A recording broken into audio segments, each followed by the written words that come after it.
M I actually the strongest के episode 10 की starting में हम हारुतो को देखते हैं, जो कि स्नाइडल को हराने की वजह से काफी फेमस हो गया है। सारे टीचर्स उसी की बात कर रहे हैं। एक टीचर कहते हैं कि तुम तो काफी अमेजिंग हो, तुम मार्ग्रेव के बेटे हो ना। हारुतो ये सुन के वहाँ से निकल लेता है और कहता है कि मुझे लगा था कि ये लोग मुझे एकेडमी से निकाल देंगे, लेकिन यहाँ पे तो उल्टा ही हो रहा है। तभी वो देखता है कि सभी बच्चे भी उसी के बारे में ही बात कर रहे हैं। वो वहाँ से भी भागने की कोशिश करता है। तभी वहाँ पे प्रोफेसर आ जाती हैं। वो हारुतो का हाथ पकड़ लेती हैं। हारुतो उनकी तरफ देखे बिना ही ना कर देता है। तब प्रोफेसर कहती हैं कि मैंने तो अभी कुछ बोला भी नहीं है। ऐसा कह के प्रोफेसर हारुतो को उसकी रिसर्च ज्वाइन करने के लिए रिक्वेस्ट करने लगती हैं। तो हारुतो कहता है कि मुझे नहीं याद है हमने इसके बारे में कब बात करी थी। तो प्रोफेसर उसे शुरू से सब कुछ समझाने लगती हैं। वो बताती हैं कि इस एकेडमी में 2 तरह के कोर्स होते हैं। एक कोर्स करके तुम नाइट बन सकते हो और दूसरा कोर्स करके तुम रिसर्चर बन सकते हो। फिर प्रोफेसर कहती हैं कि तुम्हारे आंसर्स देख के मुझे लगता है कि तुम एंशिएंट मैजिक में बहुत ज़्यादा इंटरेस्टेड हो, तो तुम मेरी लैब क्यों नहीं ज्वाइन कर लेते। और वो हारुतो को जबरदस्ती फॉर्म साइन करवाने लगती हैं। तभी दूसरी तरफ हम देखते हैं कि लायोस भागते हुए आता है। वो हारुतो को मुक्का मारने ही वाला होता है कि हारुतो उसको जमीन पे गिरा देता है। फिर दूसरी तरफ से प्रिंसेस मारियाना भी आ जाती हैं। प्रिंसेस लायोस को डांटते हुए कहती हैं कि ये कैसा तरीका है अपने दोस्त को ग्रीट करने का। तो हारुतो को रियलाइज होता है कि ये कोई और नहीं लायोस है। तभी प्रिंसेस मारियाना हारुतो से पूछती हैं कि क्या तुमने डिसाइड किया है कि तुम्हें कहाँ इनरोल होना है। तो हारुतो कहता है अभी नहीं। तो प्रिंसेस मारियाना उसे ऑफर देने लगती हैं कि क्यों ना तुम मेरी रिसर्च लैब ज्वाइन कर लो। ये सुन के लायोस कहता है कि नहीं, हारुतो तो मेरे साथ जाएगा। तभी बीच में प्रोफेसर बोलते हैं कि नहीं, हारुतो तो मेरा है। और फिर तीनों लोग हारुतो के लिए लड़ने लगते हैं। हारुतो ये सिचुएशन देख के एकदम परेशान हो जाता है। तभी वहाँ पे वही सफ़ेद बालों वाली लड़की आ जाती है। वो कुछ बोलने ही जा रही होती है कि प्रोफेसर कहती है अब तुम्हें क्या चाहिए, तुम भी हारुतो को छीनने आई हो क्या। तो वो कहती है कि नहीं, ऐसा नहीं है, मैं तो बस उससे बात करना चाहती हूँ। हारुतो को वहाँ से निकलने का एक बहाना मिल जाता है और वो बात करने के बहाने उस लड़की का हाथ पकड़ के वहाँ से चला जाता है। अब हम अगले सीन में देखते हैं कि वो दोनों भागते भागते एक जगह पे आ जाते हैं। तब हारुतो उससे पूछता है कि वैसे तुम्हें क्या बात करनी थी। ये सुनते ही लड़की कहती है कि कुछ नहीं, मैं तो बस ये पूछना चाहती थी कि तुम वही पर्सन हो ना जो मुझे कल मिले थे, क्योंकि आज तुम बहुत डिफरेंट लग रहे हो। ये सुनते ही हारुतो पैनिक हो जाता है और उसका बैरियर एक्टिवेट हो जाता है। वो सोचने लगता है कि क्या ये लड़की मेरे और मेरे क्लोन में फर्क बता सकती है। तभी वो लड़की कहती है कि ये तो एक बैरियर है। हारुतो कहता है कि क्या तुम इसे देख सकती हो। तो वो कहती है कि हाँ, थोड़ा थोड़ा। हारुतो फिर उससे पूछता है कि मैं तुम्हें डिफरेंट कैसे लग रहा हूँ आज।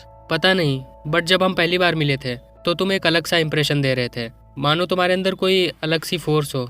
लेकिन जब तुम मुझे कल मिले तब मैंने तुम्हारे अंदर कोई भी फोर्स सेंस नहीं की। तो हारुतो सोचता है कि क्या ये लड़की माना से बहुत ज़्यादा सेंसिटिव है। लेकिन मुझे एक बात नहीं समझ में आ रही है, ये मेरी माना को फोर्स क्यों बोल रही है। ऐसा तो सिर्फ फ्ले कहा करती थी, कहीं ये डीमन तो नहीं। वो उससे पूछता है कि कहीं तुम किसी तरह की डीमन हो क्या। तो वो लड़की कहती है कि क्या मैं तुम्हें डीमन जैसी लग रही हूँ। तो हारुतो कहता है नहीं। फिर वो लड़की पूछती है कि क्या तुम मुझे बता सकते हो कि तुम मुझे कल डिफरेंट क्यों लग रहे थे। तो हारुतो कहता है कि मैं अप्रिशिएट करता हूँ कि तुमने मुझे सेम पर्सन की तरह ट्रीट किया, लेकिन मैं तुम्हें इसके बारे में और कुछ नहीं बता सकता हूँ। ये सुन के वो लड़की कहती है कि मैं समझ सकती हूँ, माफ़ करना अगर मैंने तुम्हें किसी तरह की तकलीफ दी हो। और फिर वो हारुतो से कहती है कि वैसे तुम क्या मेरे दोस्त बनना चाहोगे। हारुतो से पूछता है कि तुम मुझे ही अपना दोस्त क्यों बनाना चाहती हो। तो वो लड़की कहती है कि क्या है ना कि मैं तुमसे हर समय लड़ती रहती हूँ, तो मुझे लगा कि दोस्त बनना हमारी किस्मत होगी। मेरी कम्युनिकेशन स्किल बहुत ख़राब है, जिसकी वजह से मेरा कोई दोस्त नहीं बनता। तो हारुतो कहता है कि लोगों से बातें करने में तो मुझे भी प्रॉब्लम होती है। तभी हारुतो के दिमाग में एक आइडिया आता है कि वो इस लड़की का इस्तेमाल करके अपनी स्कूल की प्रॉब्लम से बच सकता है। इसीलिए वो हाँ कर देता है। ये सुन के वो लड़की काफ़ी खुश हो जाती है और हारुतो को थैंक यू कहती है। हारुतो उसकी स्माइल देख के पिघल ही जाता है। फिर हारुतो उससे कहता है कि अब जब हम दोस्त हैं तो मैंने सोचा है क्यों ना हम सेम ही लैब ज्वाइन कर लें। वैसे तुमने किस लैब में अपने आप को इनरोल किया है। तब वो लड़की बताती है कि मैंने एंशिएंट मैजिक वाली लैब को ज्वाइन किया है। तभी हारुतो को याद आता है कि ये तो उसी प्रोफेसर की लैब है जो उसके पीछे पड़ी हुई है। हारुतो अपने मन में सोचता है कि कोई बात नहीं, मैं इतना तो झेल ही सकता हूँ।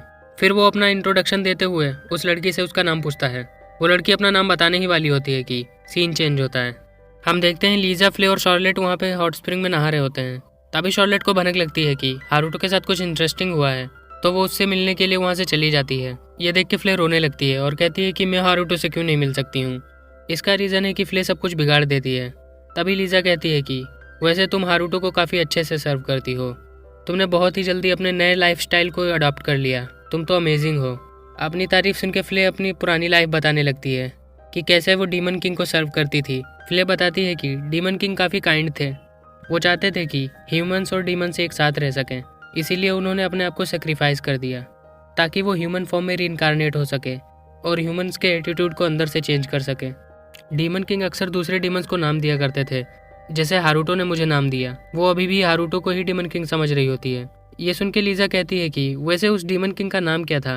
तो फ्ले बताती है कि डीमन किंग का नाम इरिस फिलिया था।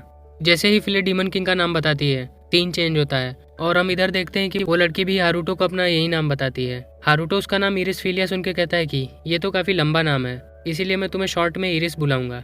ऐसा कह के हारूटो वहाँ से जाने लगता है। तो वो लड़की कहती है कि क्या तुमने अभी अपना फॉर्म फिल कर लिया है। तो हारूटो कहता है कि नहीं, मैंने अभी अपना फॉर्म तो नहीं फिल किया है। तो इरिस कहती है कि क्यों ना हम एक साथ ही अपना फॉर्म फिल करें। तो हारूटो उसे अपने रूम में लेके आ जाता है। हारूटो देखता है कि यहाँ पे तो शार्लेट बैठी है।